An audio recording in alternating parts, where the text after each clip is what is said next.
Thanks. I think we should probably start very soon. Just allowing 1 more minute for others to join us.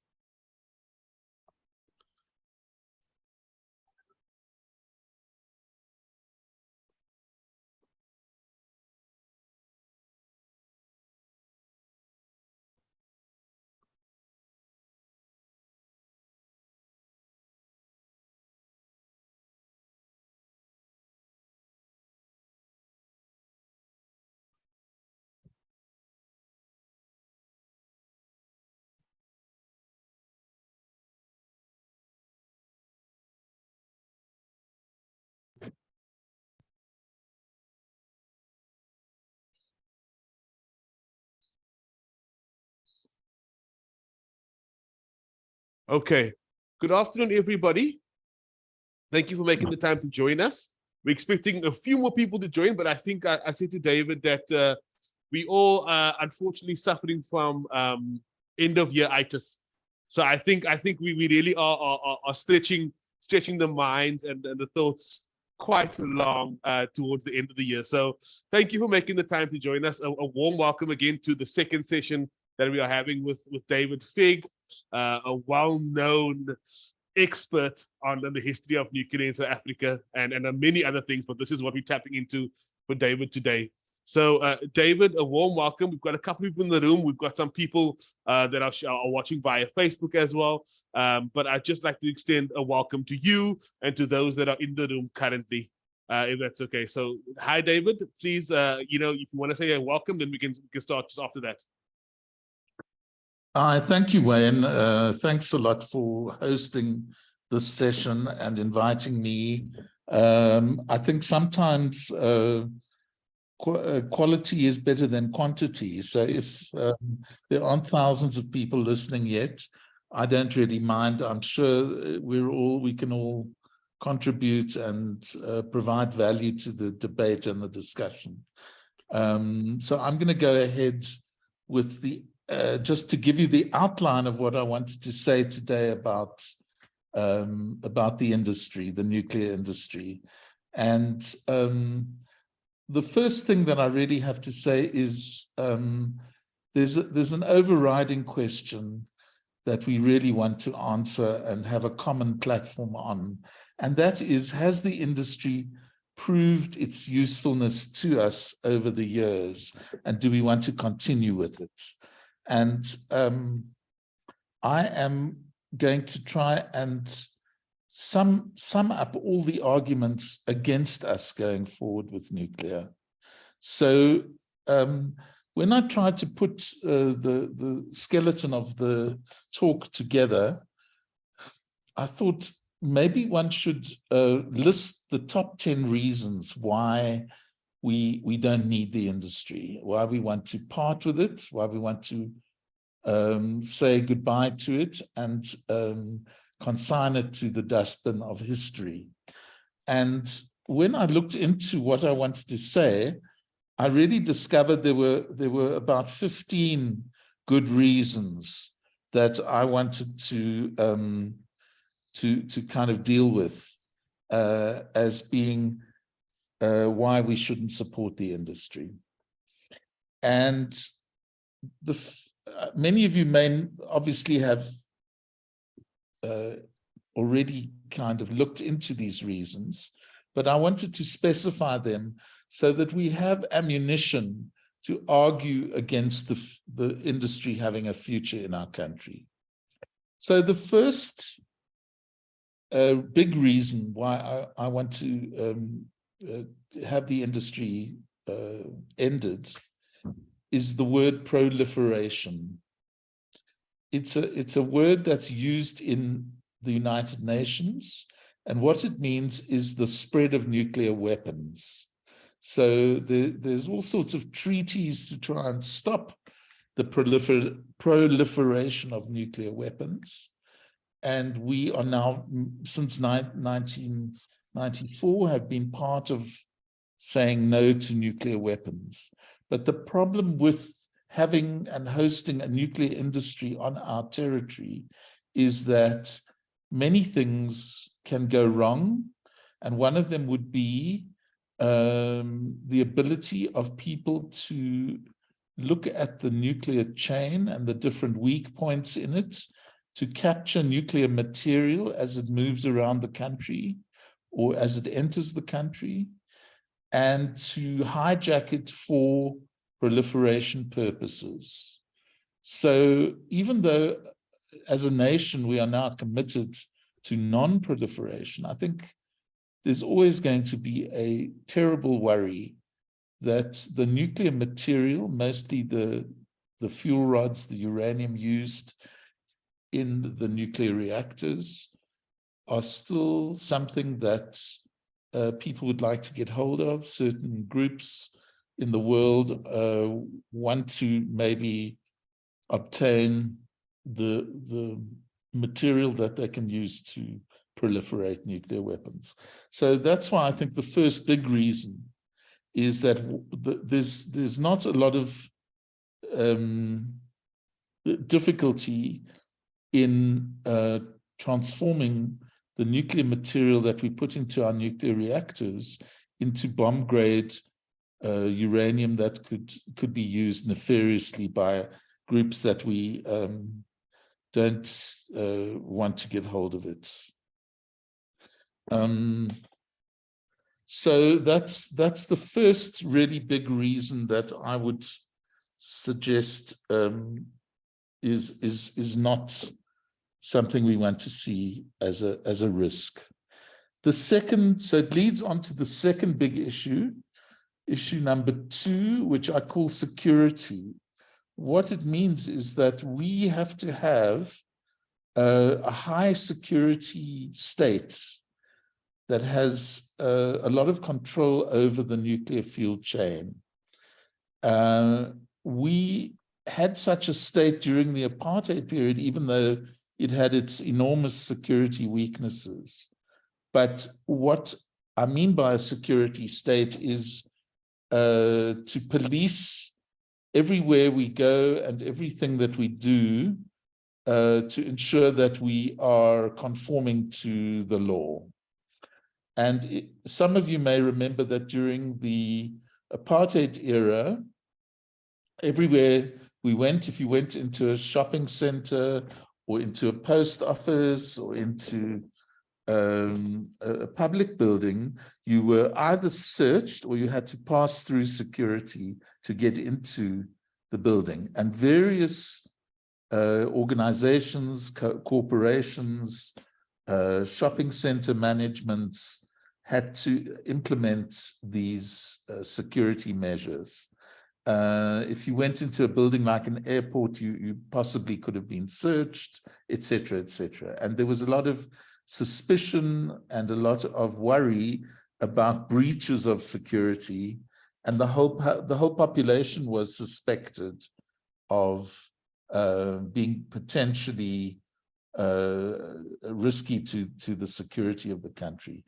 Now, in the case of nuclear, because the material is so needs to be secured for reasons I mentioned before, to avoid proliferation, it means we need elements of a security state to guard all the nuclear facilities and to ensure that when material is traveling from one center to another, that it's completely secure, so that the whole fuel chain is covered. Now, this probably would involve, if we were still mining uranium, which we don't do so much anymore, that the miners would have to be searched, and the whole securitization of the mining industry would have to occur. So the second big reason is that the security adds time, it adds costs, it adds suspicion to the whole way we make our energy, make our electricity. And do we need to go back to that situation where the securocrats managed the state or were very powerful in the state and excluded the population from access to certain facilities, especially in the nuclear industry? It's has to be managed very tightly, but on a very national scale. So that's the second big reason why I wanted to say we don't want the industry, or we don't want those aspects of the industry to return. The third big reason I want to mention is what I'm calling concentration. When you think about nuclear as an energy source, it has to deliver quite a lot of energy to the grid. In the case of our nuclear reactors at Koeberg, we are getting about 4 to 6% of our daily electricity from Koeberg. So it's a fairly sizable chunk of, and we would miss it if that power was not delivered. But what I really want to say about the word concentration is that the trend we need to look for is smaller sources of power that are all over the place, rather than very concentrated into one area. Why do I say that? Why are these big power stations not a great idea? And we're seeing that even with building Medupi and Kusile coal power stations, that a lot has gone wrong with them. They're very behind in delivering the energy that they promised.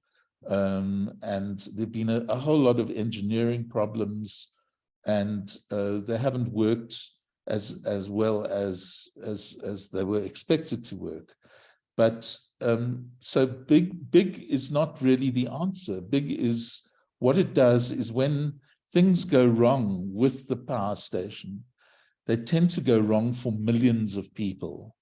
So if Koeberg goes completely down, then quite a lot of the power that's fed into the grid, especially for the Western Cape, would be compromised.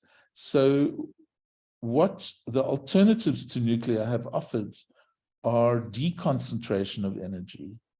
Now, even though it means that there's a bigger spread of energy sources all over the country, is that a bad thing? Not really, because when we're talking about wind, it's intermittent. The wind doesn't blow everywhere, but if there was a spread of wind power stations all over the country, wind farms, we would, at least some of them would be delivering all, part of the time. The same would go for solar, and the same would go for smaller scale local energy sources. So we want to say no to these rather large concentrations of energy, concentrations of power. Now, one of the other reasons is that power is used at different levels, at different times of day, and in different contexts. So, for example, for homeowners, the power is not used much except for the time when people are at home. Now, when are people at home? Mainly if they're working, they would use power in the morning to make breakfast or to shower or whatever. Then they would leave the household and maybe come back in the evening, where once again they would want to watch TV, or they would want to switch on computer games or whatever they want to do. So the power that is being used is not being used at the same level all day. That also applies in industry. In most industries, there are times when power is needed very much, and at other times, power is not so needed. Maybe machines are switched off, or maybe during the factory holidays, there may not be a need for power, or during weekends or whatever. But what these large power stations deliver is usually a single level of energy. And we can be smarter than that. We can really tailor our energy sources to our changing needs. And there are things like smart grids and smart plugs that control your household use of energy and so on.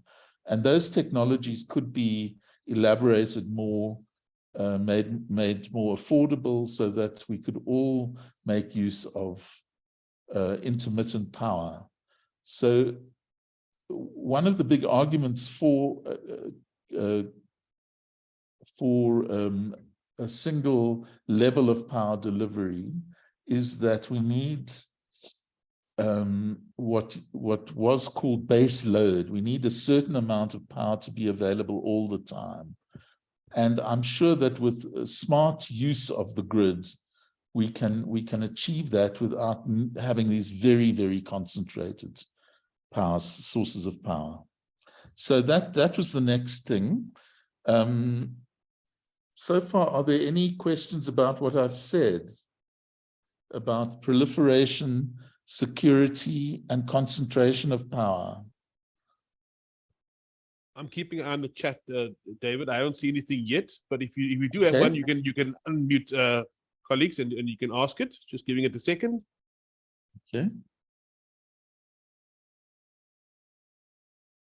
Please go ahead, David. No worries, no questions right now. Okay, so we'll move on, and then maybe you can interrupt me anytime. Sure. Happy to be interrupted. So the next one on my list is called regulation. So not only do we need high levels of security to manage safety of the nuclear material that's used in the power in the power industry, but we also need proper, fair, honest regulation. What do we mean by regulation? Virtually every industry needs to be regulated by the state or by public bodies independent of the state in order to make sure that they are observing the law, that they are producing what the society needs in a safe way, that they are aware of the culture of our constitution, the right of people to know what's going on, to protect. But the basic thing is to protect us from any nuclear accident that may occur. And we can't ever say that the industry is 100% safe all the time, because we know that there is a really detailed history of things that have gone wrong and have affected huge amounts of people, millions of people. So regulation has to happen. We need a regulatory body that we trust. And in this country, we have originally, the regulatory body was part of a branch of the industry itself. And then in the 90s, it became more independent. There was a new law to create a much more fair system, although it's full of difficulties. And what was created was from something called the Council for Nuclear Safety, we now have the National Nuclear Regulator since 1999. And that National Nuclear Regulator is meant to look, according to the law, is meant to look after public safety as a result of the industry. So it's got to monitor each nuclear facility to make sure it's run properly, that it's safe, and that people are protected from any radiation that is emitted, that people are, that there are emergency codes that people follow if something goes wrong, and that there's procedures for evacuation of a plant if something goes wrong, and of a district close to the plant if the plant gets out of control. So we have to have these things. It's expensive to run them. And the fatal flaw in South Africa is that it's the part of the funds that are given to the National Nuclear Regulator are given by the government every year, but also another and larger part of the funds that they are based on, that make the organization operate, are license fees from the industry. So the regulator has an interest in the industry expanding so that they can get more license income from the licensing of the different plants. And therefore, their interest is in seeing the expansion of the industry, because their budget will then expand naturally, and they wouldn't have to rely necessarily on the government grant that they get. So that's a fatal flaw. We think that that means that in this country, the regulator is not strictly independent, although it calls itself independent, but it's dependent on the expansion of the industry for budgetary reasons. So that is something that we really have to put right, and to really rethink why our regulators should depend on the expansion of the industry rather than keeping us safe. Because every time the industry expands, the risks are much higher to the population. David, sorry, Yes. I've just got a question from Marsha. I'm sorry to interrupt you, but Sure. I know you're No talking problem. about the regulator now, and it might be a good time to ask it as well. And the question is the NNR an independent regulator, as you suggested? And I think you might have answered a bit of that, but maybe go a bit further. Are we getting the right information from them? Because obviously their interest is seeing nuclear expand as an industry. It's not about regulating an existing industry. Yeah, look, I think is it Marsha's question? Yes, Marsha's question, yeah. Hi, Marsha.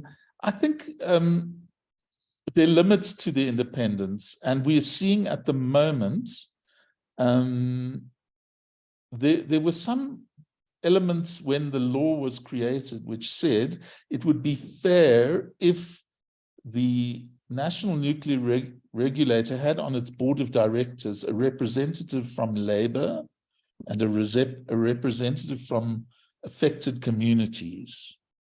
But we are seeing with the current trial of one of the representatives of affected communities who will, there is a trial going on where the minister withdrew permission for this person to continue on the committee. And it's all going through the courts at the moment. So what would be very interesting to see whether the courts think that there's been fairness and independence in relation to kicking off this person off the board of directors, because he has different views to the other members who are much more closer to the industry and seeing the interests of the industry as being more important than the interests of the general public. So I would urge you to look at that, get some information on that court case, and especially when the judge delivers her verdict, to have a look at that judgment and really see what we hope the courts are independent, what the courts decide about this matter. So it is going through the courts, but I've written a lot of very critical matter on the way in which the NNR operates, and the way in which there's a revolving door between the industry and the regulators and various other bodies. So that's something also that has to be looked at.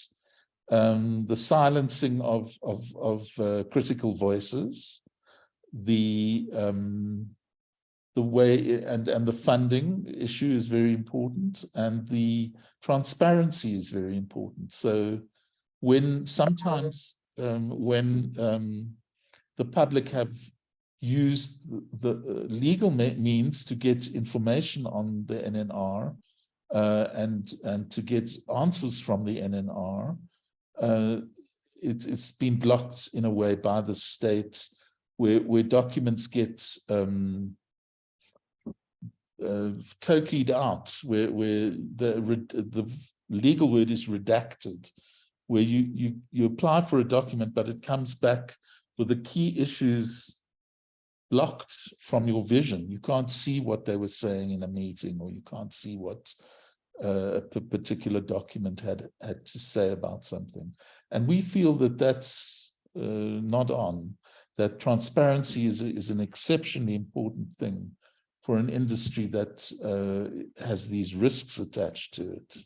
So the regulator needs to have this trust, and it's compromised. So I think there are flaws in the way we do our regulation, and we have to submit it to the whole regulatory process itself to our scrutiny.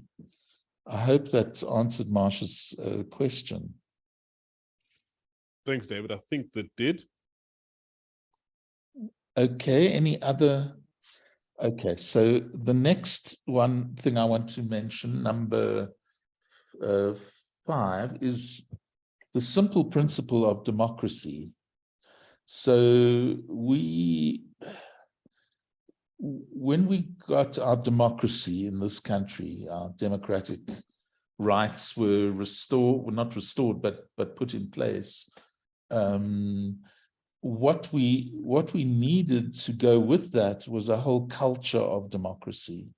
And what we mean by democracy, what I'm trying to urge, the right meaning should be something like people's power, that power is spread, that power is shared, that power is not concentrated at the top, but that there are all sorts of mechanisms, one of which would be elections, but there should be many others at local level, where participation is important, where people understand when new technologies or even old technologies are utilized and introduced, what the risks are, whether they want, we haven't got a system in this country of challenging or evaluating new technologies and seeing whether they will be beneficial or not. So we don't have an independent body of scientists saying, okay, you want to start something new, like, say, fracking or a new kind of nuclear reactor. What is it in the interest of the general public that these technologies are evaluated as being safe and viable and all that, cost effective? But we don't have such a body. So when a new technology is introduced, there's no benchmarking of saying, is this appropriate? Is this what a developing country like ourselves need? Is it the best way forward to push for that technology? And who has the right to evaluate it? So when we talk about democracy and we linking it to energy, we can also ask the question, what are the most appropriate ways for us to generate our energy that serves our democratic values that we're all trying to inculcate in our behavior? And the problem with nuclear is that it's very secretive, it's very secure, it has to be securitized, it has to be regulated very carefully. It's also, we'll see that the expenses are very high in the industry, so that the question is, does that technology serve our democratic values? Do we want a state that's highly securitized around energy questions? Do we want, or do we want technologies in our lives that are much easier to regulate, much easier to monitor, where the public can have a hand in all these things, where the public can generate employment from a spread of smaller scale technologies? All these kinds of issues are important. So it's another plank in our argument that nuclear is not the most relevant way forward. So after democracy, my next word is number 6, mendacity. Mendacity is telling lies. Now, the nuclear industry has not always been straightforward with the public. And you can understand that an industry that has to be highly securitized, highly regulated, where decisions about proliferation can't be made in public, like under apartheid, where the apartheid regime transferred resources from the energy industry to the weapons industry. And we made, as I mentioned last time, some nuclear weapons in this country. And so we were doing proliferation under the previous order. That was never publicized. Our politicians never disclosed that. They only when the industry, only when the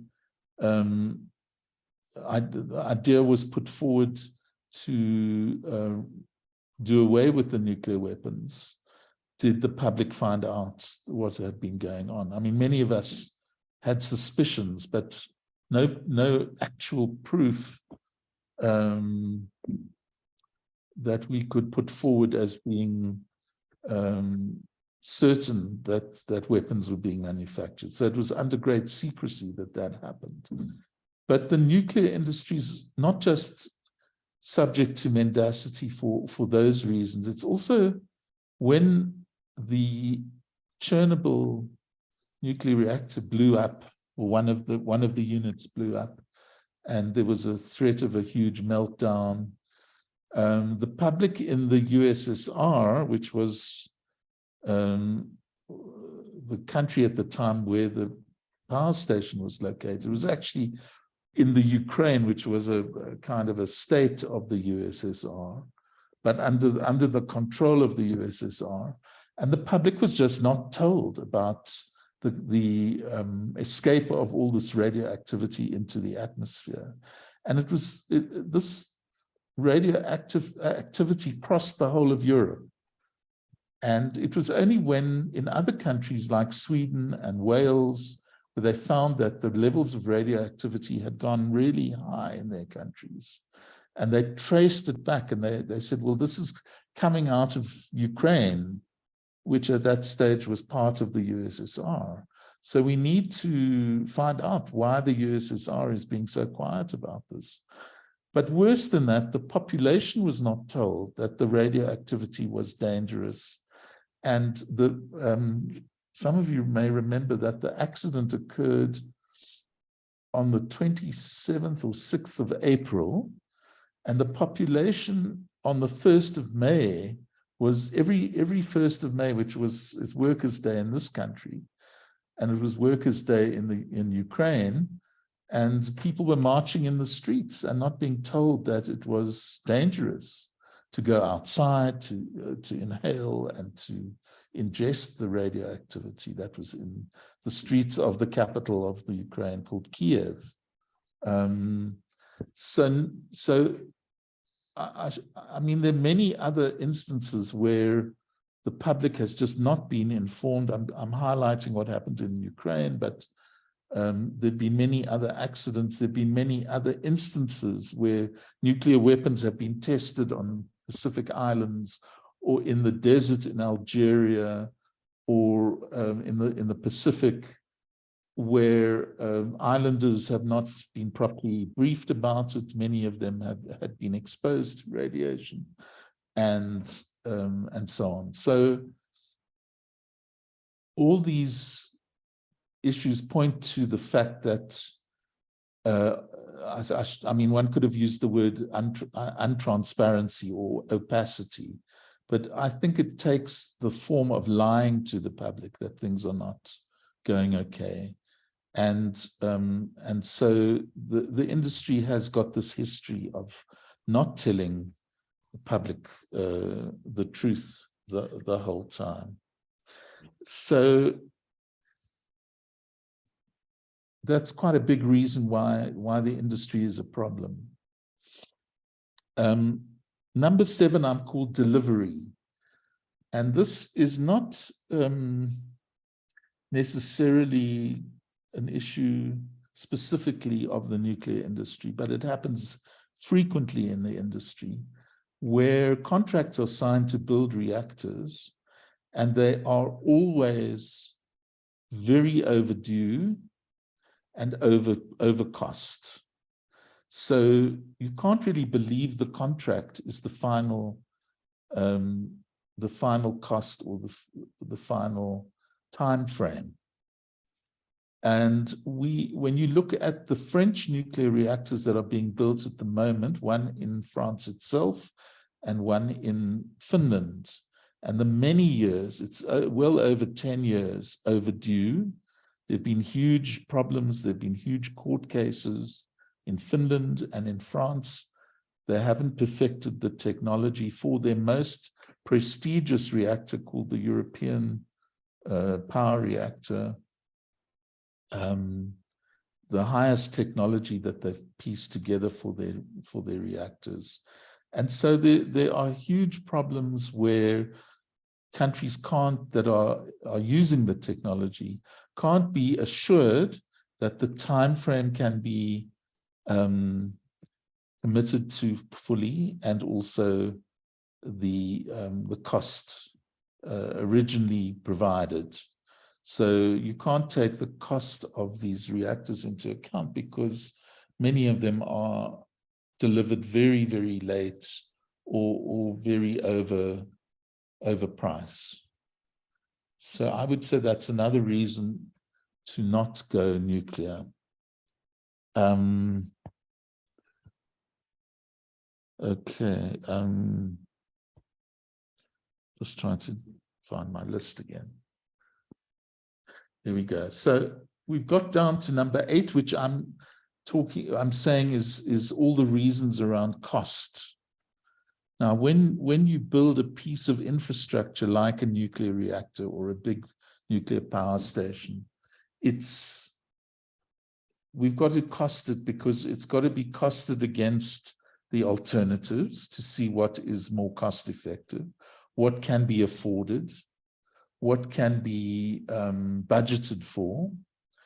And we know that nuclear is a big ticket item, and there are various reasons for that. One is that at the end of its life, the nuclear reactor will have to be dismantled, and all the parts of the reactor will have to be treated as nuclear waste and carefully removed from the site and buried, or, there isn't really a very established technology to deal with the higher levels of nuclear waste.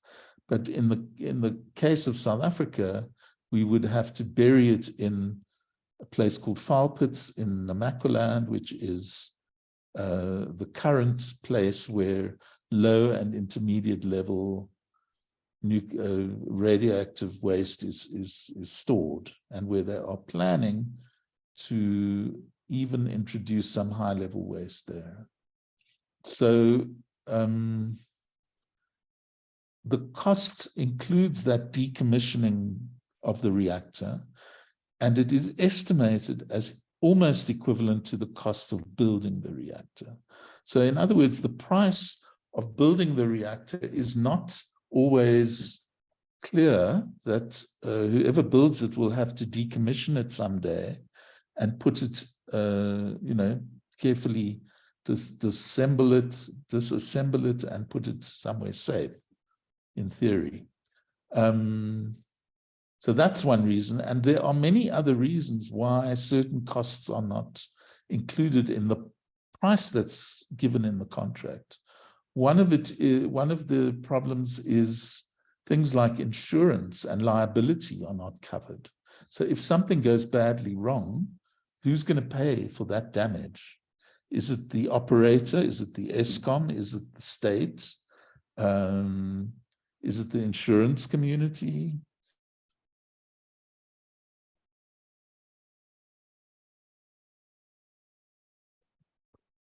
Apologies. I think we have lost David. I'm just trying to see. Just give me 1 second. My word, looks like we've lost David. Sorry, ladies and gentlemen. Please just hold on for 1 more minute. Let me just see if I can get him back.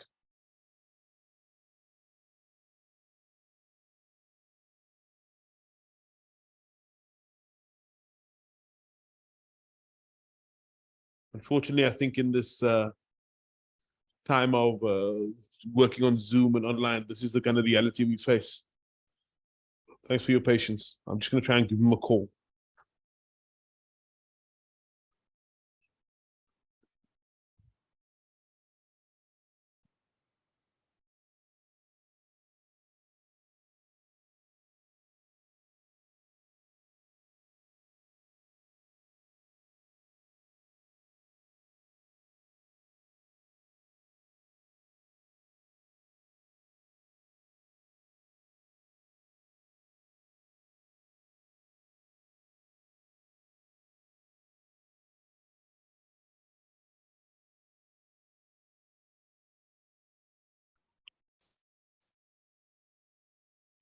Hi, everybody.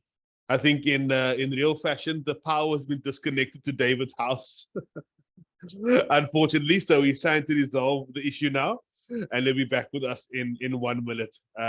Let's hope he can resolve the issue. Thanks, Marsha. I got your question. Yeah, we know Professor Swelling quite well, but I'd love to get David's thoughts on that as well. So you're definitely going to put that to him if he comes back, as soon as he comes back. One of the other questions, obviously, I have as well is you know, the cost of these power stations, as David said, the cost to build them is even equal, you know, to the cost to decommission them. And obviously, South Africa does not have a good track record with large-scale financial projects like this. One only has to look at the issues surrounding Medupe and Kusile and the huge time and cost overruns that both of those plants have had. So it's a real question, you know, if we are going to be keep on looking at the nuclear as a solution, we have to take into consideration that, you know, we don't have the best track record with these big ticket items, as he put it. One of my other questions that I want to just ask David about, obviously he was mentioning earlier about proliferation and that there would be people and organizations interested in old fuel rods that come from Koeberg, perhaps even for nefarious matters. So are there existing fuel rods that are already not being used in Koeberg, and are those stored there, and what's happening to them now? Because obviously we are in the dark quite a bit with what is happening with a lot of the high level waste. We know the low and medium level waste is going to Faalkpoets in the Northern Cape, but the high level waste stored at the plant, we are unaware of what's happening there.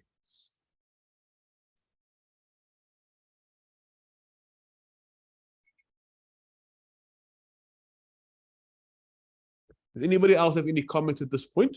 We are streaming to our online platform as well, so I think any comments would be useful, and I can always make notes of them.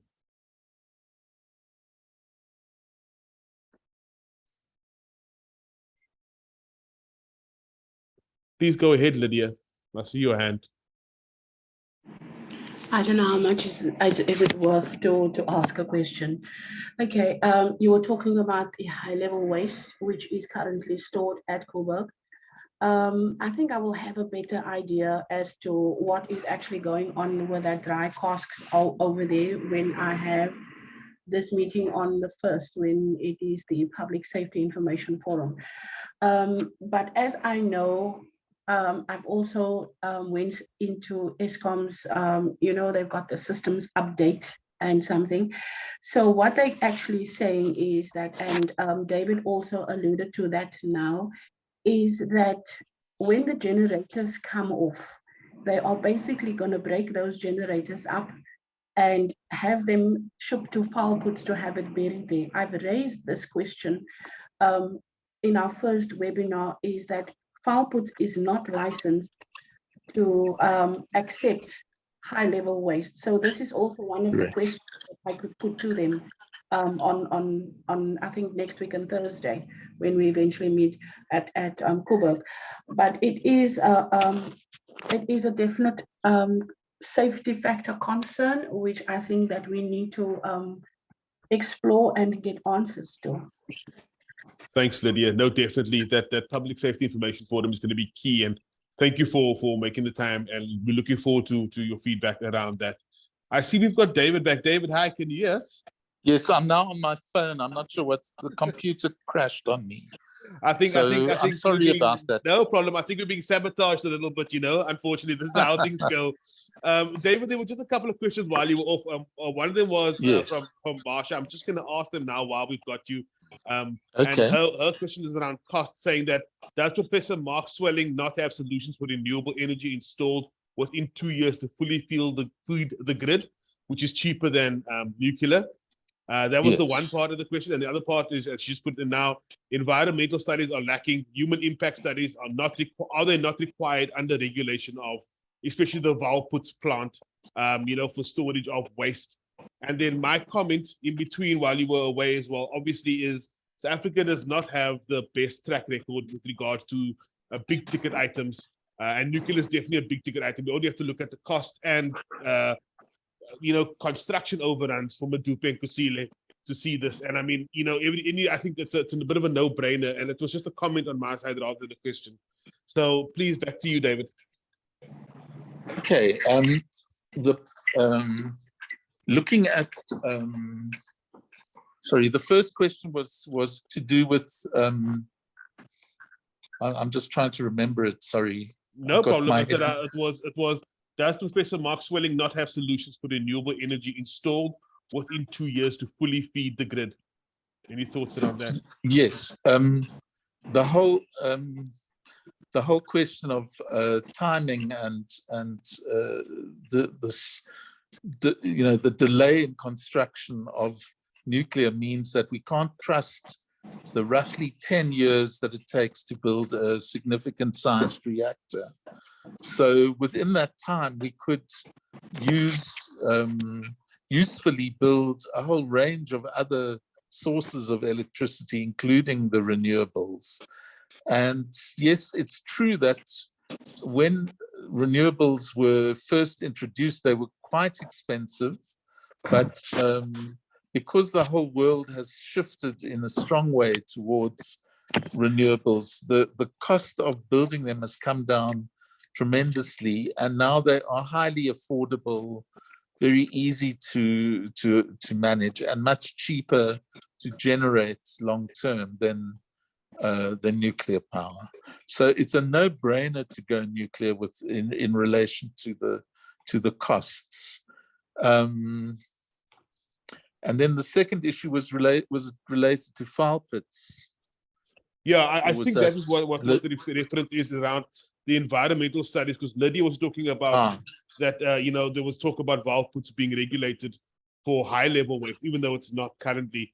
And then I was just saying environmental studies are lacking. Human impact studies not required under regulation. Okay. Well, you know that Valputs was put together in the 80s, early 80s. So it was still under apartheid. And there were different consultants given the task of deciding or trying to propose where that site would best be placed. And they looked at maps and they looked at 3 areas that were very remote. One was the Kalahari, one was the Richtersveld, and one was the area where Valputs has been installed, which is about 100 kilometers southeast of Springbok. Now, the interesting thing when I looked at the maps that they had made was they drew with a compass 50-kilometer radius circles around all the so-called white municipalities at the time, and those were excluded. They wanted wherever the dump was placed, they wanted it to be at least 50 kilometers away from the white municipalities. So I was working with people who were living in Namakwa and who were living in what were called at that stage reserve areas. And under the auspices of certain missionaries, certain settlements were created where people who weren't white would be allowed to farm the land or to run goats and sheep on the land. And those areas were not considered as part of a 50-kilometer radius idea. So Vaalpits is actually something like 25 kilometers away from one of those settlements, reserve settlements that still exist today. So the people of color were not given the same immunity as the white people in the so-called white municipalities of the time. So there's an example of environmental racism at work. All of this was done without public consultation. So even in some of the white-run municipalities like Cape Town, there were big objections, but the state didn't have to account to the municipalities for lack of consultation. And in the documentation, you can see that that there were never open public meetings for other than those organized by NGOs, worried about the impact of Vaalpits and Koeberg. So, so all these things were put together, and it's true that I think that Lydia was saying that Vaalpits is not licensed for high-level waste, and yet Eskom or the operators are proposing, and the National Nuclear Waste, I'm trying to remember its name now, that they've hived off a body from the Nexa, from the Pelindaba establishment, and called it the National Nuclear, or the Nuclear Waste Management Institute, something like that, to manage the nuclear waste. And they are seeking to find a place where the waste coming out of Koeberg and other facilities, nuclear facilities, if it's higher than intermediate level waste, can be stored in containers that they introduced to Vaalpits. So I've seen nothing, perhaps I've been not been watching that carefully, but I've seen no sort of example of where the public is sort of encouraged to participate in that kind of planning decision. And it would be of interest to the people of Namaqualand. It would be in the interest of people living in the Koeberg and its surrounding areas, because Koeberg is the generator of the waste. So do we want as a public for the waste to go to a site that was not really prepared for the storage of high-level waste? Thanks, David. I just got another question from Marsha as well here, asking, the argument is used from government that nuclear obviously is cheap. We've heard this before. So why, if there are contradictory factual reports from people like Professor Swilling, why are they ignored by government? And how does the system allow this to happen? I think that's also a big comment on the regulator itself. I don't know what your thoughts are about that. Because it's not a transparent, open system, so that government, I mean, we have to strengthen the laws to enable government not to be able to make single-handed decisions about these things, but to consult experts, the public, the scientific community, etc., in a fair and open way, because you can pretend to consult and not really do it fairly. So we need a system where all the participants in such an exercise will be satisfied that the procedures are transparent, democratic, fair, and I think there is administrative law that one of them is called PAJA, which protects our access to not to information, but to justice from our civil service, from all those public servants that make decisions about our lives. We need to really raise significant objections. Swillings is not the only person who has come out with evidence that the nuclear industry is cheaper. The CSIR came out of that about 3 years ago. And we've known from different consultants and different researchers that this is the case all around the world. So the myth is that nuclear is cheaper. And when you analyze the myth, as I was trying to do under the heading of costs, that you have to really take what the government is saying about nuclear costs and really analyze what they include in that and what they don't include in that.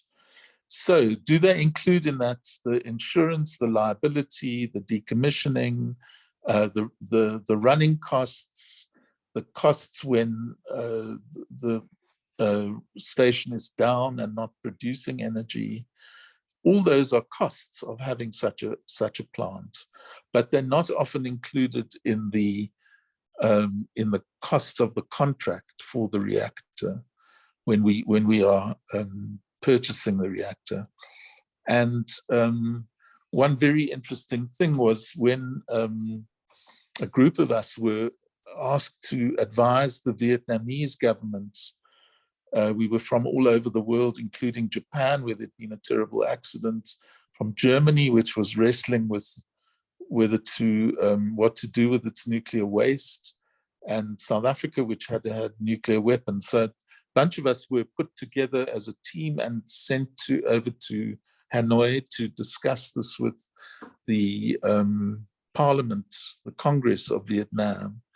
And we all gave input, and I think that Vietnam was seeking to buy reactors from Japan and from Russia, and we gave our evidence on the costs, and I think there were many other problems. Obviously, the waste would have been an issue. Obviously, the fact that Vietnam was relying on technologies from other countries and not really in control of those technologies, that they would have to create a cadre of scientists and nuclear very educated people to run the reactor, to know about the nuclear technology. All this would raise the costs, and they were very sensitive to the cost issue. And we convinced them that they should reject the nuclear pathway. And 2 weeks later, they announced that they were not going to go forward with nuclear. So that's very interesting, where the politicians, even though there were quite a few old-style politicians who were pro-nuclear, pro-anything Russian, and they tried to stop this thinking that nuclear was questionable, but it didn't work. And the bulk of the Congress people voted not to go forward with nuclear after we had given our input. So that was quite useful, but they were particularly struck by the issues that were not admitted by the industry. This mendacity question, the full costs issue, was very important to them. The fact that they would become dependent on other countries for their energy at a time where they were really trying to build a sort of independent energy structures. So all these things mattered to them, as they should matter to us. But our politicians have been softened up by the nuclear industry. They are not listening to all of the researchers and all of the scientists to get a fair picture. They've made their minds up. But I think the issue of cost is so important that it will sabotage their plans, because we won't be able to afford to go ahead with nuclear when there are so many other cheaper and safer and less risky options. So yeah, I hope that gives you a sense of, gives you a proper answer to the question. Thanks, David. That sounds great. Just one more comment from Lydia, which she was just saying that the NWRDI, which is obviously the waste disposal we're talking about, is responsible for waste in terms of cost. It was promulgated in 2008, she says, but there were no funds. It's only for the last 2 or 3 years that money is actually going into this pot or this place. Yes, yes. Well, this was, as I said, a breakaway from Nexa.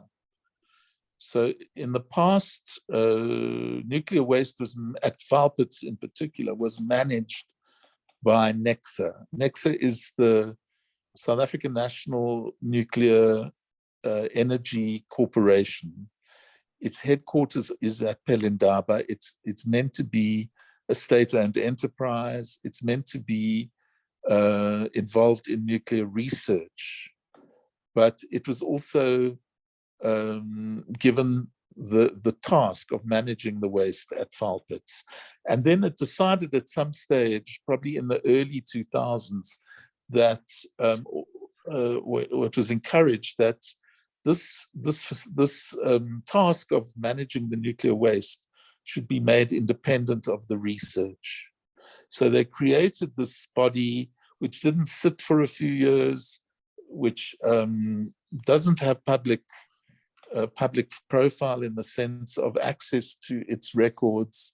It doesn't, although it's meant to manage Valpits, we don't have much access to what it's deciding and what it is doing and how to, and there's no monitoring really of this body. I haven't seen any reports issued by the body.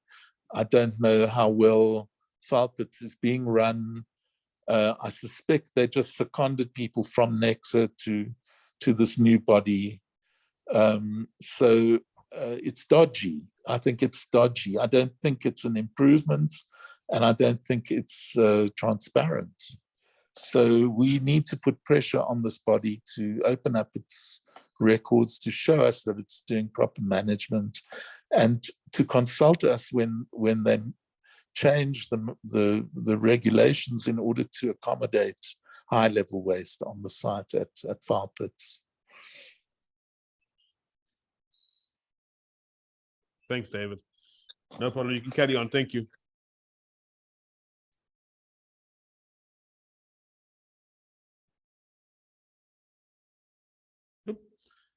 I think you've just muted yourself, David.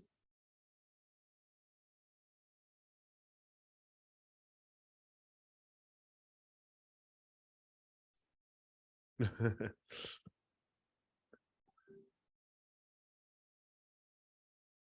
think we're having some techno issues again now. 1 second, please. Thanks for the patience. Hi, David. Can you hear? There we go. I see. I can now, got I've you now back. unmuted again. Got you back. There we go. Please go ahead. You probably can't see me, so I don't know what to do about that. No, it's okay. We can hear you perfectly. You can carry on. No problem. I think you're at point number 9, if I wasn't mistaken.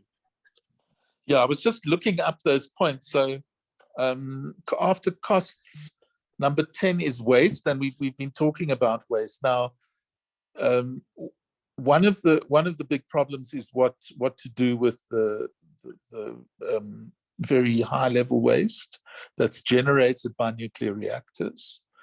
And there are a number of threats to this. One is if we prolong Koeberg's life, as Eskom is trying to do, and Nexus, then there's, the amount of waste carries on being generated and so on.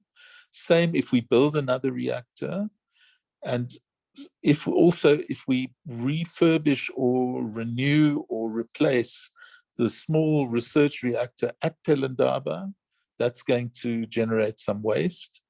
We also know that at Pelindaba, when I looked at the reports coming out of the NNR on what we do with our waste, there is a ton of waste being generated and dumped somewhere on the site of Pelindaba itself, rather than transporting it all the way across the country to file pits. So there are a number of buildings and facilities. I think there are about 40 different sites on the on the Pelindaba estate, which are housing nuclear waste. So it's not being managed separately from the research facility. We don't know how that nuclear waste, what they want to do with that nuclear waste, where it should be housed, should not be housed in a facility like file pits. And if so, is file pits capable of absorbing so much extra waste? So all these questions needed to be answered by around the question of waste. So I think I want to stop there for the moment because I don't want to talk your ears off, and maybe we could open it up to a few more questions. Sure, that sounds great. Okay, thanks, David. That's really interesting, and it does sound like there's more questions than answers in terms of nuclear as a solution going forward. Lydia, I see you have your hand up. Please go ahead. Okay, I'm thinking that for the last 40 years, Koeberg has been kicking out about 30,000 tons of high-level waste per year. And assuming that they will now get this license for another 20 years. And I know, according to the NNR as well as Eskom, that re-racking of the pools of the spent fuel has been done, I think 3 or 4 times already, and there is no space. There's no more space. So they've now taken the older waste to the dry casks. But my question is also, the cost of these casks it's in the millions of rands for one of those things. So it's more additional cost, notwithstanding the original cost that they have now set aside or they got now for this refurbishment. But it just doesn't make any sense to continue with something like this. It's procuring more costs, overruns, and all that. And yet they still proclaim in public and in the media that this refurbishment will only cost 20 billion. And then I come back to your points of mendacity, David, that they are telling lies. So there's no transparency. They keep on dangling this carrot of nuclear that can be procured at lesser cost, what renewables are, but we all know it's lies. So I think that should we go further in opposing this nuclear extension, it would be at highlighting the cost, the overruns, as well as the waste. That is just the comment that I would have about this. No, I think you're completely correct. I'm not sure about your figures of the amount of waste being generated, amount of high-level waste being generated. But we know that when Koeberg was first built, that there was scientific reason to cool down the waste that was coming out of the reactor, the high-level waste, hence the building of the ponds. That was meant to be a temporary measure to cool the waste down before before they could dispose of it somewhere else. And they never made any plans other than extending the amount of waste put in the pools, as you say, re-racking in order to accommodate the fuel assemblies. And so this putting of casks in, on the site at Koeberg to the waste, the first waste was meant to come out after about 15 years. Yeah. And that never happened. So these casks were the temporary solution to dealing with that waste. Maybe they've, as you were saying, they may have used the early waste that had cooled down the most in these casks. And what they are proposing, in my view, is to put these casks on, instead of being accumulated at Coburg to send them 700 kilometers to Valpits and storing them above ground there. So the question is, they don't have, as people were saying earlier, they don't have the license to do that. So there are a number of points where people can intervene, and one of them is how do they adjust their license to accumulate high-level waste, and the public has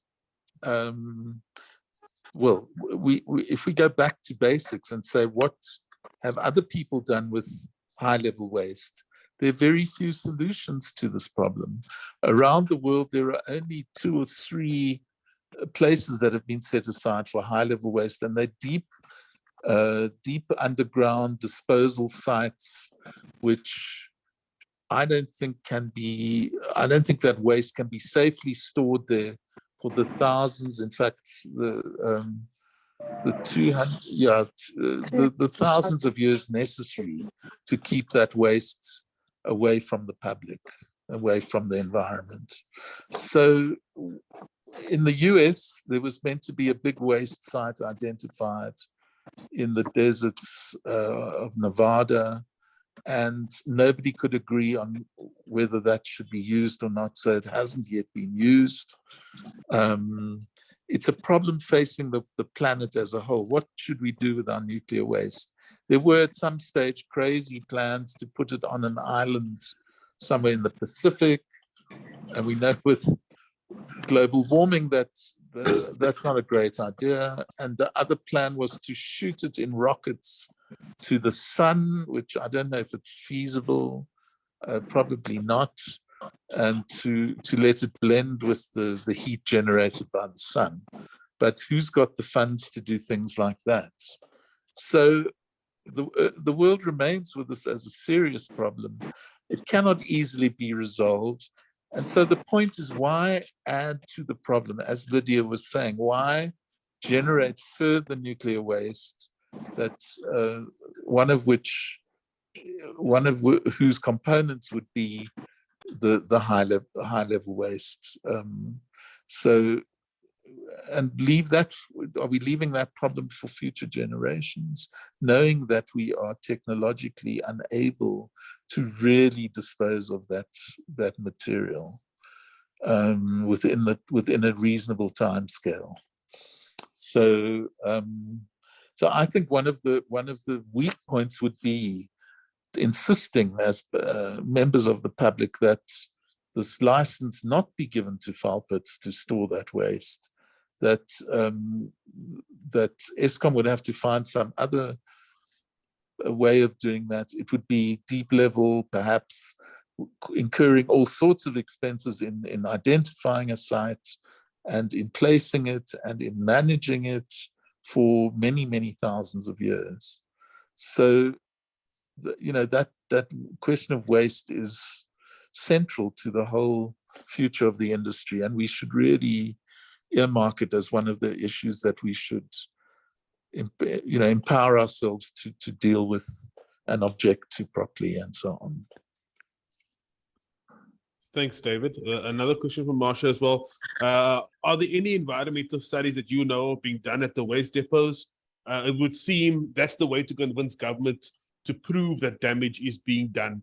I was up in the Northern Cape about a couple of months ago, and literally the Valpits depot is at the mouth of the river that feeds a lot of the communities there. I can't remember the river's name now, but it is literally at the mouth. And if anything gets into the groundwater, it spreads all the way across the region. So David, the question again is, are there any environmental studies being done to prove to government that damage is being done? I haven't seen such studies, but it doesn't mean they don't exist. The question is, who would be doing those studies? Is it the industry itself, or is it people who are independent? I think one could approach the NNR to ask if they know of such studies, and have they been released to the public, and who has been involved in those studies. Is it in-house or is it independent? and what are the findings, and why is it so difficult to get easy access to that information, which is in the public interest. So I think that if you feel that there is good reason to get that information, I think it's important to make that approach to the NNR. And if they say, no, we can't give you that information, then to think of ways under PIA, which is the Access to Information Act, to try and get it out of them, and then to, if necessary, to work through the courts in getting our rights to that information. Thanks, David. A question from Kaylee in the chat as well. Are there any public participation processes, and you might not know the answer, but are there any planned for the FALPUT's relicensing or Koeberg life extension, and how can these issues be raised with Eskom and the government? Well, we have laws that say if you want to extend a nuclear facility or implement a new facility, that you have to have an EIA. And an EIA, although we know the process is quite flawed, does allow for some public participation. It's got to be properly managed and can be objected to if there's no proper management of that public participation, to ensure that there's fair consideration of what the public has to say. Some of that has been tested in court. EarthLife Africa had a problem with the way in which the EIA was done over the introduction of the Pebble Bed reactor, which never happened. And there were this challenge in the courts showed that there were a lot of deficiencies. For example, there was no waste policy for South Africa at that time, which was around 2007. And so the industry had to go back and create a policy. It made a document, but the document is very feeble, really. It says what the options would be of managing nuclear waste, but not what the policy should be, or not what the attitude should be, and which of the technologies for managing waste should be chosen. So it leaves all that open in our policy on waste. So there are lots of flaws with the whole management of waste issue. I'm sure that there could be legal challenges if necessary, but also in the meantime, getting the information, finding out what the plans are of these bodies to implement EIAs under the law, through parliamentary questions or through lobbying the decision makers and finding out what the intentions of the proposers are. And the proposers would be Koeberg and this National Waste Nuclear Waste Disposal Institute, or whatever it's called. So we need answers from those bodies about how they plan to make these changes, and whether they will abide by the law and the EIAs and things. Yeah, thanks, David. That's a great answer. I mean, I know that SAFC is often involved in the public participation and so forth. And Lydia was mentioning the Public Safety Information Forum, which is also another space that information is given. So yes, I would really encourage everybody on the call and everyone listening in, do keep an eye on social media in terms of the NNR, in terms of the public information forum that meets on a quarterly basis. And SAFC will obviously put out a lot of information where you can participate as interested public in any of these discussions. So I would definitely advise to keep an eye open for that, because I think that is the best way to engage with a lot of these processes. Mm-hmm. David, I've got a bit of a longer comment and a question from Edward. Sure. Edward actually is one of the faith leaders who we know very well from Malawi. And I thought this is actually a very interesting question. So it's a little bit long, and I'm sorry, but I'm going to have to read it out if that's okay. He was basically saying that, in November 2008, Malawi ratified the Comprehensive Nuclear Test Ban Treaty, which bans all nuclear explosions on Earth.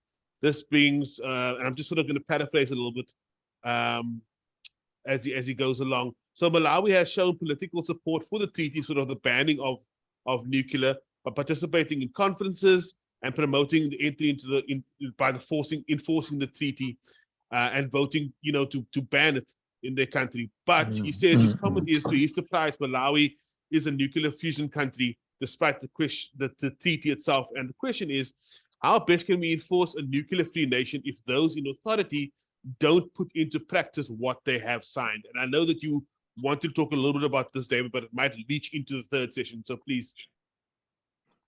Well, this, thank you, Edward. This question is about proliferation. Are countries that have uranium thinking of moving from just production of uranium for the market, or are they thinking of transferring that to the possibility of making weapons? Now, there's no question that Malawi is not going to make nuclear weapons. It doesn't have the capacity at the moment to do so. It's a very, very expensive, long-term scientific project, because you have to enrich the uranium to weapons grade. It's very hard work to do. There are not that many countries that can do it. But one example is Iran, and the world is going a bit worried about whether Iran, which has nuclear energy or has nuclear reactors, but the world does not want Iran to make nuclear weapons. And Iran has, or the Americans, there was a process of persuading Iran to give up the idea of making nuclear, of enriching the uranium on their territory and then making weapons from that. So under Donald Trump, president of the US, the Americans then pulled out of that process of trying to calm down the situation. And Iran has gone ahead a little bit towards building enrichment plants and so on. But there's now new concern under Biden and others that they should not become a nuclear weapons state. Now, if we go back to the question of Malawi, Malawi does produce, or has been producing an amount of uranium, but the mining industry, the price of uranium dropped below the effective cost of continuing to do that mining. And the mining company left the mine, and it's under lock and key in theory, and there's no uranium being produced anymore in Malawi. And that was Malawi's main mine at the time. So the question is, how does Malawi become a nuclear power, nuclear weapons power? And you will find that the question of weapons is separated from the question of mining of uranium or making energy out of that uranium. So when you sign the Test Ban Treaty, it means you're not going to take that uranium and turn it into a bomb that you test. So Malawi is sticking to that. It's not making bombs, and it's not testing weapons on its territory. And the other thing that Malawi and many other African countries have signed is called the Treaty of Pelindaba, to make Africa a nuclear weapons-free zone. And South Africa has signed that.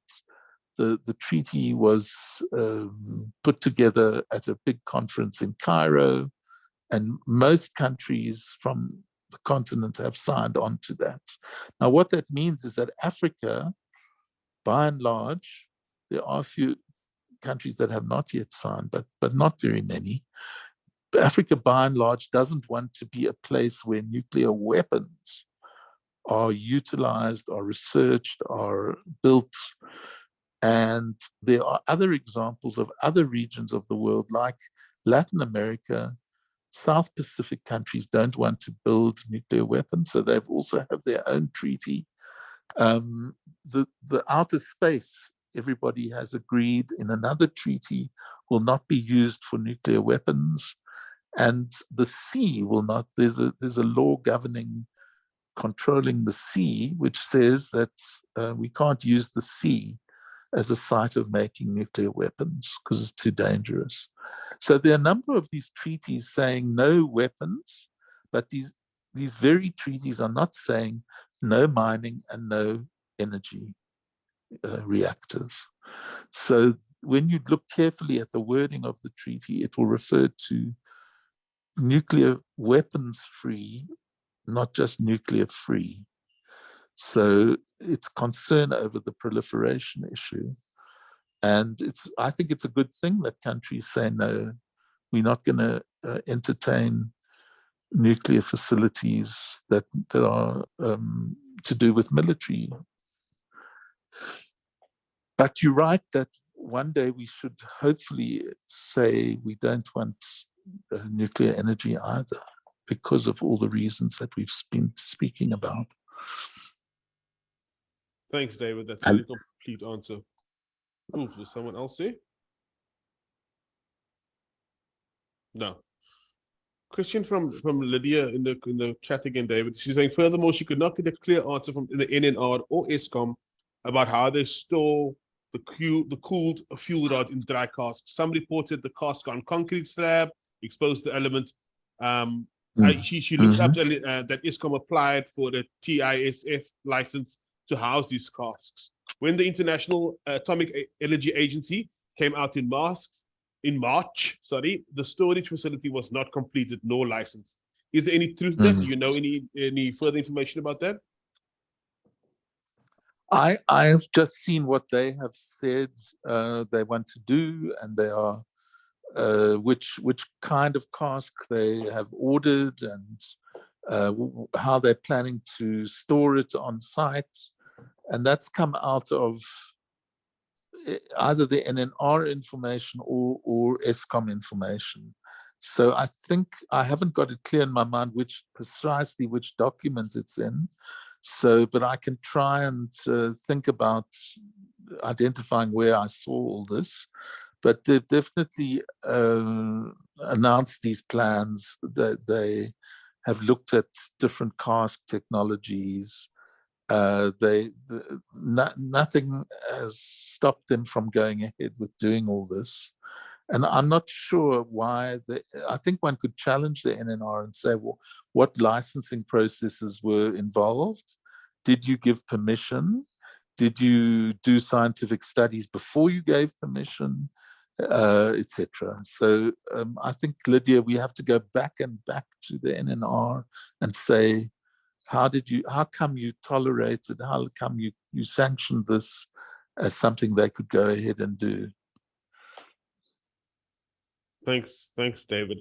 I think Edward just has one follow-up question as well. He was just saying, strongly agree, Malawi no longer produces or mines uranium, but Malawi is producing or mining coal at large. I'm not sure exactly the question, but he's saying, does coal not contribute to nuclear fission? Well, it depends on looking at the whole value chain of how the reactors work, what kind of processes they need. And it was one of my points, which I didn't quite get to, called climate, which, you know how people say, well, nuclear is not generating very much carbon emissions.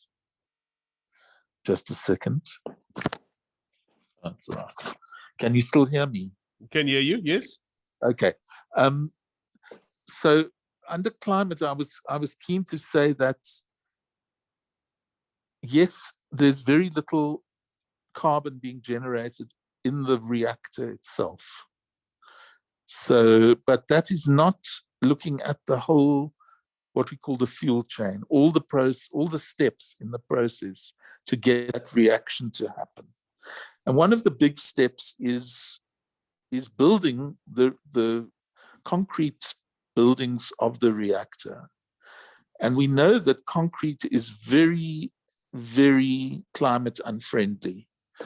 We use it for building all sorts of things, but there's enormous tons of the stuff being used inside the Koebergs and the other sites of where nuclear reactors are being built, because they use many tons, many hundreds of tons of concrete. And in that concrete is embedded power that's being generated by coal, burning coal. So we have to look at things like the transport of the waste, say from Koeberg to Vaalpit, 700 kilometers. one could calculate how much waste is being transported, how often that happens, multiply it all together and see what the total is and how much carbon is being emitted by moving that waste, year by year for such long distances on the roads. So that's not so much directly coal burning, but it's petroleum burning, so it's also generating carbon. And so when one says, it's a bit like saying the reactor will only cost X when it will actually cost 3 times X or 4 times X over the years. One is saying that it's not enough just to say that the reactors don't emit carbon, when all we have to look at the mining, how much mining of uranium goes into the fuel, the huge amount being generated by the enrichment process of where the uranium comes out of the ground and then has to be enriched. And even Pelindaba built a little power station to cover just the enrichment and a few other processes. And that was almost like a quarter of what Koeberg was putting out in terms of generating power. So it was using up a quarter of what Koeberg generates just to do the enrichment process. So it's very, very coal intensive, And even the mining of uranium will use a lot of energy to get the uranium out of the ground, to get it out of the rock that it's in, then to grind it down into a powder, then to store it, then transport it to markets over long distances. So all of that entails burning carbon. And so, Edward, there is a connection.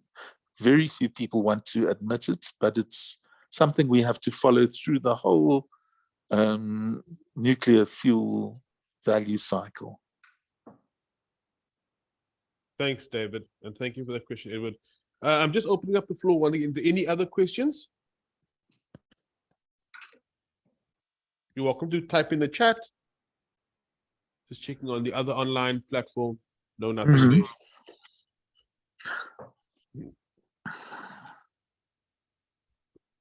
Do you want to carry on with any other points, David? Sorry. I've really got one question for the audience, and that is,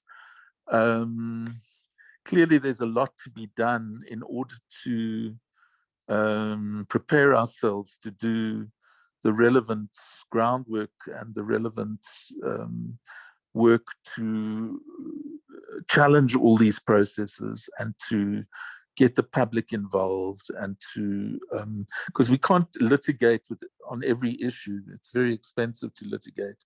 When it has happened, it's been quite successful, but we need a good strategy to get information out of the industry, to act on that information, to be very prepared to go to public meetings or EIA participation meetings or the safety meetings at Koeberg or whatever, and play a part in challenging that. And so, and what are the challenges? The challenges are how to stop Koeberg going ahead for another 20 to 40 years. Number 2, to stop the government from pursuing its desire to build a new reactor on the site adjacent to Koeberg, to stop Pelindaba from being a waste store, and the same with Vaal-Pits, to keep the license tight and not open the doors for it to store high level waste, which we'll never manage to do properly. So there are a lot of challenges, and one of the things that I've been pushing, but it's also for the repurposing of a place like Pelindaba. You know, the nuclear research was given some kind of in the 40s and 50s, when in the post World War II period, when apartheid was being sort of implemented and started.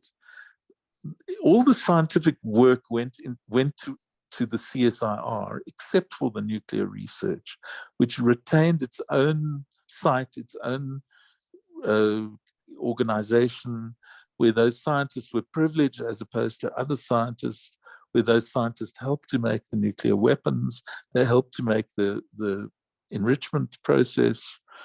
And now, why are we continuing to privilege those scientists? There's no reason for us to do that. And is it really that we need a Pelindaba for the nuclear industry, or can we move it away from researching nuclear into researching energy in general, and particular safe energy and renewable energy, and repurpose the whole place for a green future, rather than absorbing so many financial and other resources for a technology that is old, that is tired, that is not delivering, is not in our interests for all the reasons I gave earlier. So Pelindaba is also a problem, and it might become just a smokescreen for the storage of all these waste packages of waste that are there, and which the NNR admits is there. Mm. So that's my question. Maybe I should summarize it. What do you feel how we can intervene? How can we intervene to achieve those objectives?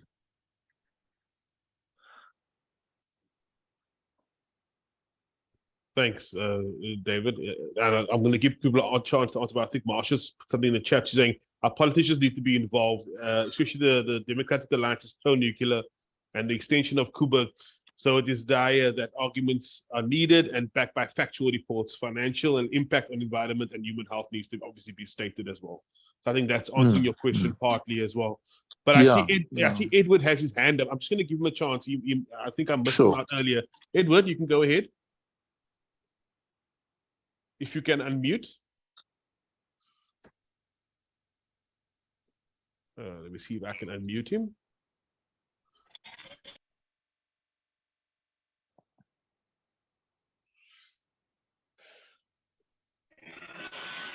Yes. Go ahead, Can you hear me? Yeah, go ahead.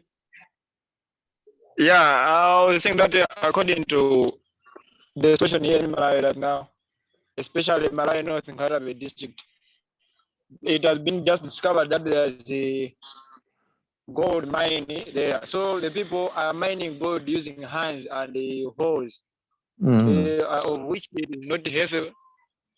It is not health-wise to the humans as well as to the environment surrounding that area.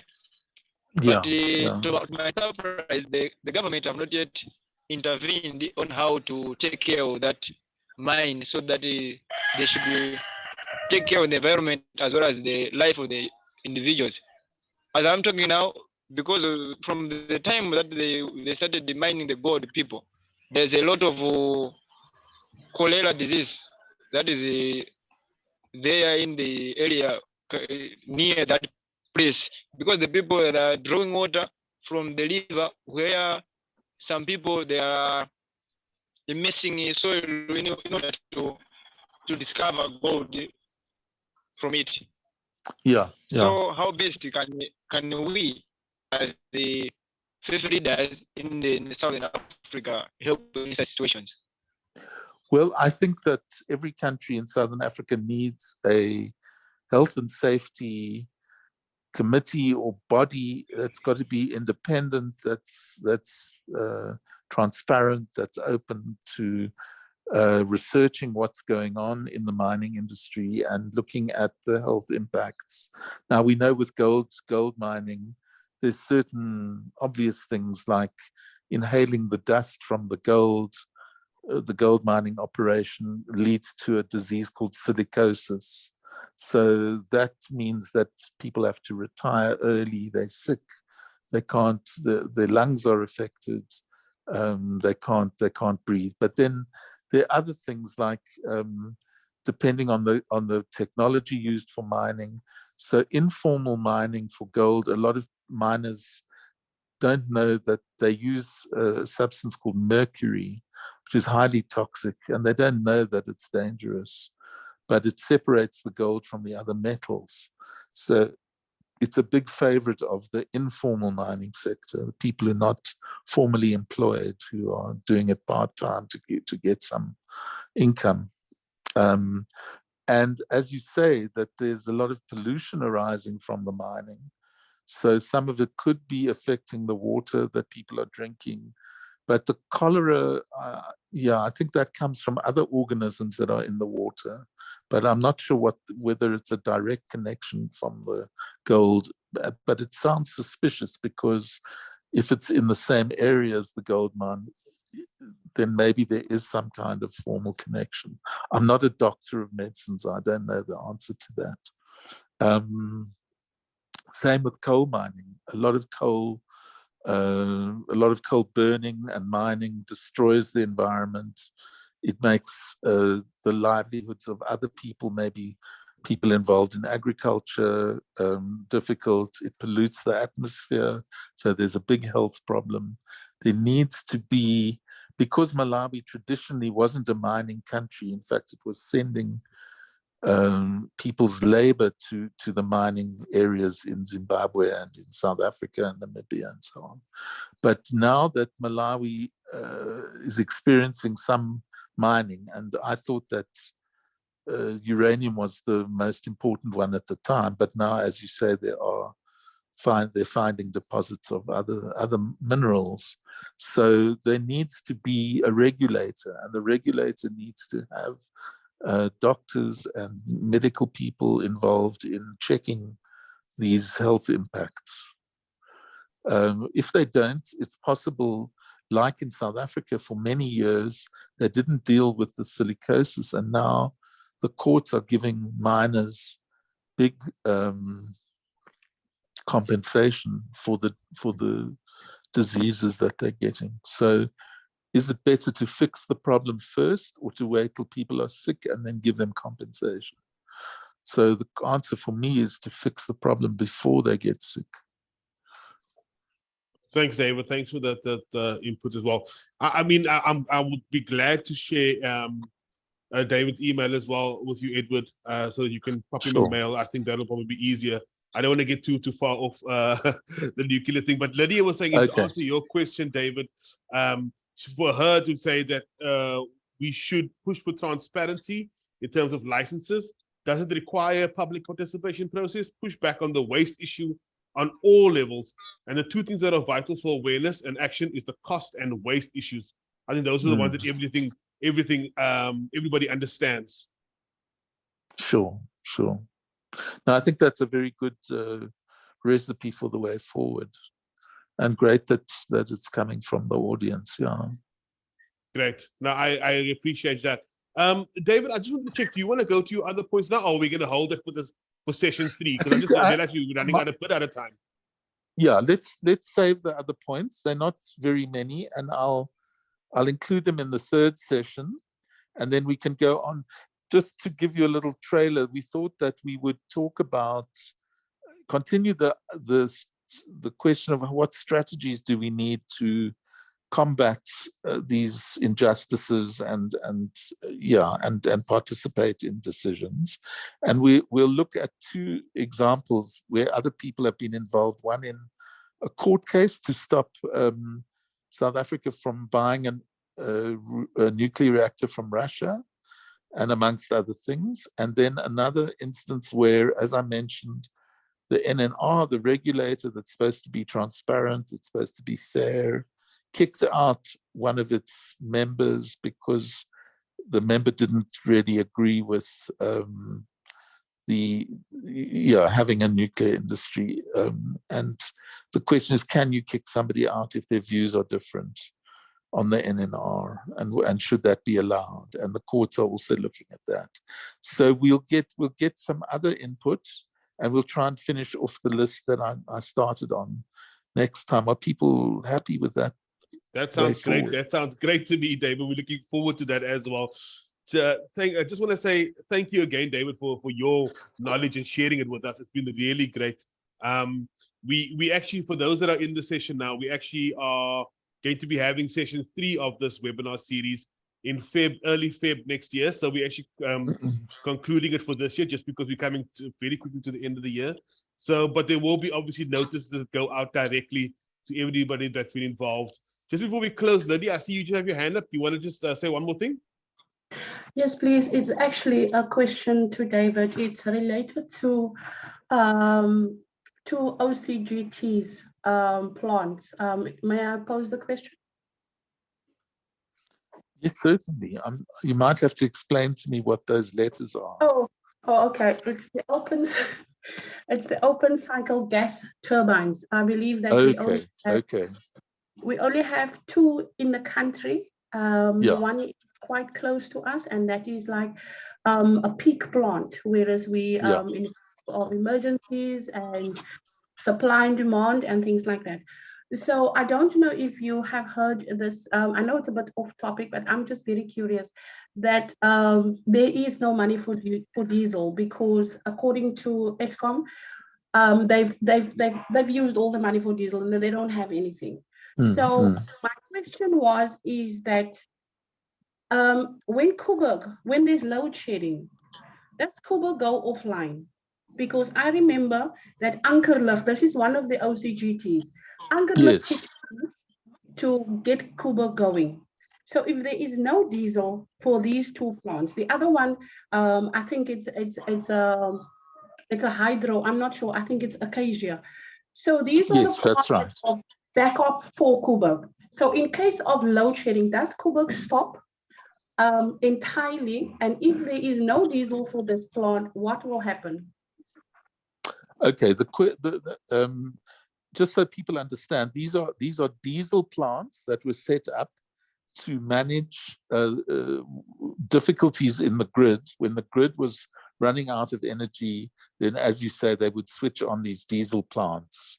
Now, Koeberg doesn't go off during load shedding necessarily. The things that switch Koeberg off are if there's a problem like a fire or some kind of technical problem with the generation of nuclear energy. So Koeberg can go out for those reasons, but it also goes out systematically every 18 months. They need to take the old fuel out and put in new fuel, and that stops the reactor from operating. So it goes offline for those reasons. And I don't know if you remember back to 2006, when the first load shedding occurred in the Western Cape. That was due to problems at Koeberg, because Koeberg was partly out of action for one of the units was being refueled, so they switched the whole thing off. And that was the normal procedure. But there were other problems with the grid and with problems at Koeberg itself in generating electricity. So for other reasons, and one of them was, I don't know if you remember, they found some kind of part in the works that shouldn't have been there. And they claimed it was sabotage, that one of the workers at Koeberg had put something they shouldn't have put in the process. So a bolt, that's right. And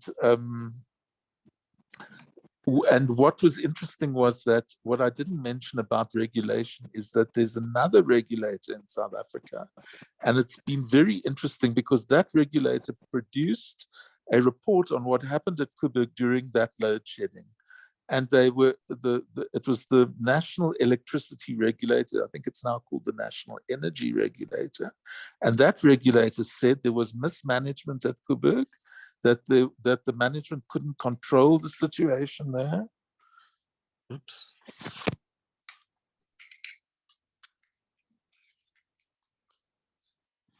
Sorry, can you still hear me? I can hear you, David. Go ahead. Okay. And that they condemned Koeberg for both poor management, for not maintaining the grid properly that they were responsible for, and so on. It's a very critical document coming out of the other regulatory process. So that kind of evidence is important because it shows that that their claims of, that Koeberg runs so smoothly and it's been running well for 40 years.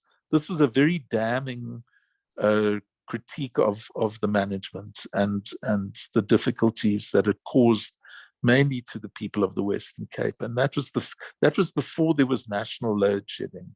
And that national load shedding, which we're experiencing now, is more to do with the failures of the coal power stations to generate enough for the grid. And so they're closing a few for maintenance now and again.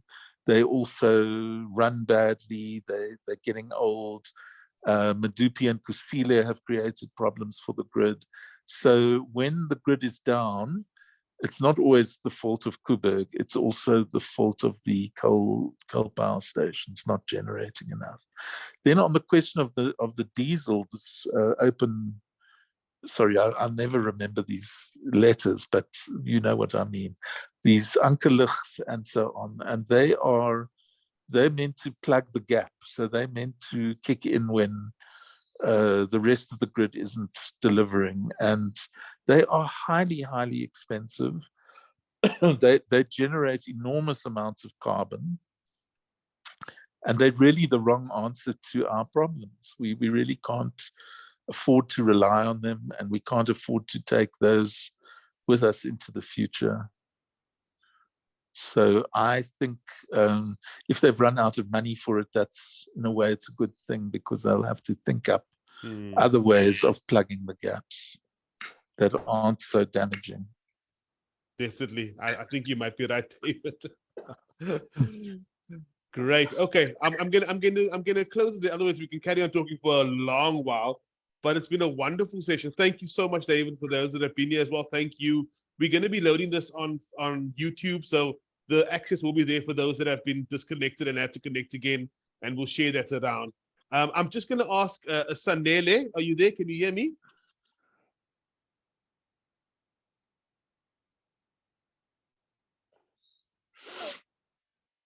Sanele, are you there? She's not here, Wayne. I can't see her in the participants. I think she was. Hello, Rev Gwen. No, she was going to Hi, close us off in prayer, but maybe I should ask you if you are available. Yes, I can. Thank you, ma'am. Please go ahead. Thank you. Okay, thanks, Wayne. Shall we bow our heads and pray? In the name of the Father, our Creator, the Son, our Savior, and also Holy Spirit, our Redeemer and Sanctifier and Advocate. Amen. Heavenly Father, the creator of all, the creator of earth, the creator of everything that is happening. We are grateful that the day you have made for us to be able to stick together and speak on the issues of that pertaining your creation. Thank you for the people who brought wisdom to us and also explain and educate us with the issues that some we did not have, gray areas around it. Thank you for the people who have organized this meeting. Teach us to go back to our constituency, oh Lord, and implement all what we think that is going to be a justice in our earth and our creation. We give this glory to this time to glory to yourself, Heavenly Father.